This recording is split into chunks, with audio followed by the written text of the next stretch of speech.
Hey, Cypher here. If you've watched any of my previous episodes, you might have noticed that I do a lot of little-known wars. It's kind of a specialty area of mine. And today's episode, I thought we would do kind of an overview as to why that is.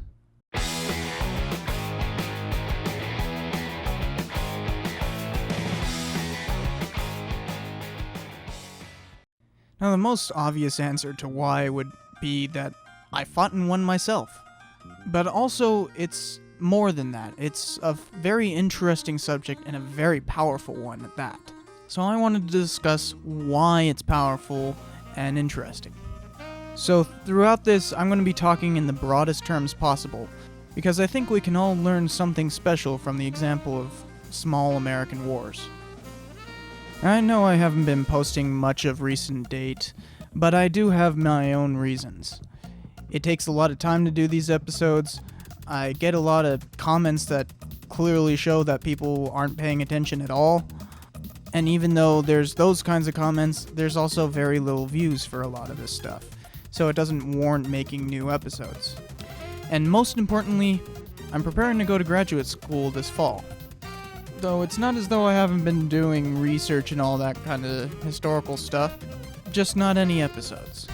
So this episode is intentionally broad to be able to cover a whole lot of stuff. So firstly, we have to define what an American small war is. I'm obviously only talking about American small wars. I have covered other wars in the past, but I'm an American. I study American history. So you would think that it would be an easy thing to define, right? Just anything that's not declared. And that's all you have to say. Any war that's not declared, and it's a small war. Well, then you are saying that Vietnam, Korea, and Iraq were small wars. Kinda seems a little bit too big to be considered a small war. I don't really know, plus there's further ones that are bigger and definitely considered small wars, such as the Russian intervention, the Barbary Coast, the Boxer Rebellion. These are considered small wars, but in some of those cases, they're bigger than Iraq ever was. Plus, look at the Spanish-American War, where it was pretty small, especially considering the Philippine insurrection after it, which was pretty much bigger. So the upper limits of small wars is a pretty blurry line to draw. I can't really define where to draw it. I don't think anybody really can. But what about the lower limits? What constitutes a war? Does it have to be sanctioned? Most of our punitive actions, for instance, have been outside of explicit government approval. Not that the government was against it, simply the commander in the field had to make a decision at the time to engage in basically a war. For instance, during the War of 1812, Captain Porter took his ship into the South Pacific and annexed an island there for the sheer heck of it seems, and fought a series of campaigns for and against the local tribes. Does that count as a war? Does it count as an American war? I don't really know. What about the First Seminole War, where Andrew Jackson invaded Spanish Florida to fight some marauding Indians purely on his own volition? What about how small in scale can we get? Do a few militiamen firing warning shots count? What about a hostile taking of a captive from another nation's ship without actual shooting, but under intense threat of shooting, such as the Costa affair? Maybe when the USS Chesapeake was taken by the British in 1807, with some shooting from the British, but basically none from the Chesapeake. Does any or all of the fights during the Mexican border wars, even though in its name it's called the Mexican border wars, does that actually constitute a war? I don't know, it's pretty hazy. I do have my own definition, and I'll get to that, but the normal definitions don't work. War itself is pretty hard to define. So we're left with this hazy definition of small wars, and to be honest, I do like that. I like ambiguity in my history. It makes them mysterious and interesting to get at. What's even more interesting is that America has so many examples to draw from to challenge the very definition of war itself, and we are by no means unique in that regard. Most nations are constantly fighting little wars on the fringes or secretly or in some regard. You just have to dig deep enough. But that's not where small wars really draw their powerful meaning.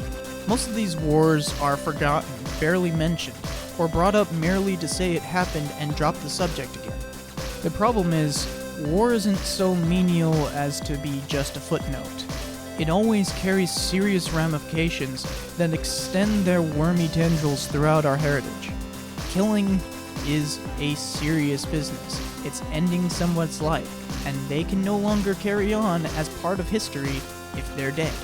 That is the real power of small wars and their meaning. It's their effects. For the most part, we live and breathe not knowing the momentous things some little squabble had done, such as the first Korean punitive expedition of 1871. It was a small marine expedition into Korea to stop some problems that was happening with negotiations there. Our raid destabilized the government and basically brought in a new government as a result, which means we permanently changed their history with that tiny little incident and caused further problems down the road, obviously. Some of these wars do get washed out into obscurity, but most lead to pretty strong consequences we can't even comprehend. The damage wrought by the failed Russian intervention is possibly more crucial to how the 20th century developed than the Vietnam or Korean wars. That's right, it might be that the Russian intervention is more important in our history than Vietnam or Korea. But good luck finding people who would know a thing about it, or any of the damage it caused, because its existence is only known to a few. This is the power of small wars.